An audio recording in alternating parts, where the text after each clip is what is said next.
ইসলামে কি জীবন থেকে অব্যাহতি নেয়ার কোনো উপায় বা দোয়া আছে কিনা, যেন দুনিয়া এবং আখেরাতে কিছুই থাকবে না? এরকমটা কি সম্ভব? আমার কাজের কারণে পরকালের শাস্তি ছাড়া আর কিছুই দেখছি না। মানুষের তওবারও একটা লিমিট থাকে, আমার সেটাও নাই। এখন এত শাস্তি কিভাবে সহ্য করা সম্ভব? কারণ আমি আগুনের সংস্পর্শে কাজ করি, প্রতিনিয়ত এর উত্তাপ আমি অনুভব করি। যদি কোনো অঙ্গ পুড়ে মনে হয় হৃদয় পর্যন্ত জ্বালিয়ে দেয়। তদুপরি পরকালে অনেকগুলো স্টেপের আযাব। এখন আল্লাহ সুবহানাহু ওয়া তাআলা এরকম কোন অপশন রেখেছেন কিনা জানাবেন প্লিজ। যে ভাই প্রশ্নটি লিখেছেন তিনি হয়তো মনে করেছেন যে তার পাপাচার, তার নিজের প্রতি নিজের যে অবিচার, জুলুম, অন্যায়, আল্লাহর অবাধ্যতা, এটা এত বেশি হয়ে গেছে যে আখেরাতে বোধহয় আল্লাহ তাকে মাফ আর করবেন না বা মাফ করার কোনো অপশন নেই। এ ধরনের চিন্তা আমাদের অনেক ভাইদের মধ্যে, অনেক বোনদের মধ্যে আসে, বিশেষ করে তরুণদের। এবং একটা বয়সে মানুষ যখন নানা ধরনের অনাচারে ডুবে থেকে নিজের জীবনকে ধ্বংসের দ্বারপ্রান্তে নিয়ে যায়, তখন এই ধরনের চিন্তা ভাবনা আমাদের অনেকের মধ্যে চলে আসে।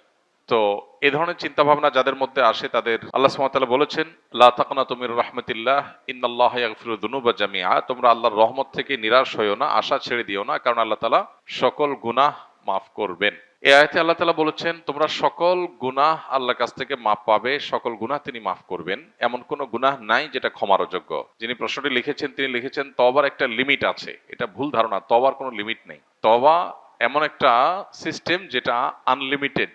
বান্দার তওবার কোনো লিমিটেশন নাই যে আল্লাহ এর পরে আর মাফ করবেন না, এমন কোনো কথা কোরআন হাদিসে কোথাও বলা হয়নি। বরং বান্দার পাপ বা অপরাধ যত বেশি হোক না কেন, আল্লাহর ক্ষমাশীলতা তার চাইতে অনেক বেশি। কেউ যদি মনে করে যে আমার পাপাচার এত বেশি হয়ে গেছে যে আল্লাহ মাফ করতে পারবেন না, তিনি তার পাপাচারকে আল্লাহর ক্ষমাশীলতার চাইতে বড় মনে করেন, বেশি মনে করেন, যেটা আল্লাহ সম্পর্কে তার ভুল ধারণা। তো এই ধরনের নৈরাশ্য শয়তান মানুষের মধ্যে সৃষ্টি করে। আল্লাহ বলেছেন ওয়ালা ইয়াসমির রাহিল্লাহি ইল্লাল কওমুল কাফিরুন। আল্লাহর রহমত থেকে অবিশ্বাসী সম্প্রদায় ছাড়া, কাফির ছাড়া অন্য কেউ আর আশা ছাড়ে না। রহমতের আশা কেউ ছাড়তে পারে না। যদি কেউ অবিশ্বাসী হয় সেই কেবল আশা ছাড়তে পারে। তো এই যে আপনি আশা ছাড়ছেন বা আশাহত হচ্ছেন যে আল্লাহ আপনার কোনো গুনাহ মাফ করতে পারেন না, এত গুনাহ আপনার হয়ে গেছে, এর মানে আল্লাহ সম্পর্কে আপনার ভুল ধারণা জন্মেছে। আল্লাহ সম্পর্কে এই ধরনের ধারণা থাকা এটা ভুল এবং কুফরি। এজন্য এই ধরনের ধারণা পোষণ করা অনুচিত। আপনি আল্লাহর কাছে পরিপূর্ণ তওবা করে ফিরে আসেন, আল্লাহ তার সমস্ত গুনাহ মাফ করার ওয়াদা করেছেন। আল্লাহর ওয়াদা আপনাকে বিশ্বাস করতে হবে। আপনি যেটি লিখেছেন যে জীবন থেকে অব্যাহতি নেওয়ার কোনো উপায় আছে কিনা, যে আল্লাহর কাছে আমি বলবো আল্লাহ আমি জান্নাতও চাই না, জাহান্নামও চাই না, আমাকে হিসাবের বাইর করে দেন, খাতাতে নাম কেটে দেন, পুরস্কারও চাই না, তিরস্কারও চাই না, এরকম কোনো সিস্টেম নাই। আমাদেরকে অবশ্যই পুরস্কার অথবা তিরস্কার যে কোনো একটা গ্রহণ করতে হবে আমাদের কর্মপদ্ধতি অনুযায়ী। আল্লাহ বলেছেন মান আমিলা সলিহান ফালিনাফসি ওয়া মান আসআ ফাআলাইহা ওয়া মা রাব্বুকা বিযাল্লামিল লিল আবিদ। যে ব্যক্তি ভালো কাজ করে, ভালো কিছু করে, সেটা তার জন্য করে, আবার সে কেউ যদি খারাপ কিছু করে সেটাও তার নিজের জন্য করে বা তার উপরে সেটা বর্তায়। আল্লাহ কারোর প্রতি জুলুম করেন না। যা মানুষ পায় সেটা তার কর্মের ফল। তো নৈরাশ্য বা আশাহত হওয়া এটা শয়তান মানুষের মধ্যে সৃষ্টি করে। আমাদের শয়তানের বিরুদ্ধে সংগ্রাম করতে হবে, নিরাশ হওয়া চলবে না।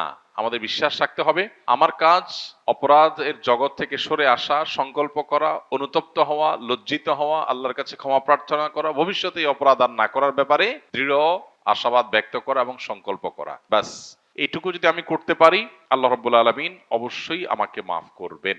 আমরা অনেকে মনে করি যে শিরকের অপরাধ আল্লাহ মাফ করবেন না। এটাও এইভাবে ধারণা করাটা পুরোপুরি সঠিক না। বরং শিরক করে যদি কেউ তওবা ছাড়া মারা যায়, সেটা আল্লাহ তাআলা মাফ করবেন না। শিরক করার পরও যদি কেউ তওবা করে, সেটাও আল্লাহ তাআলা মাফ করবেন। শিরকের চাইতে বড় অপরাধ পৃথিবীতে নেই। সেই শিরকের অপরাধ করার পরও, এবং শিরক একবার দুইবার না, বছরকে বছর, জীবনে হাজার হাজার লাখ লাখ অগণিত বার শিরক করেছে কেউ, কিন্তু তওবা যদি একবার করে সবগুলো মাফ হয়ে যাবে। আল্লাহ রাব্বুল আলামিন এত বেশি ক্ষমাশীল।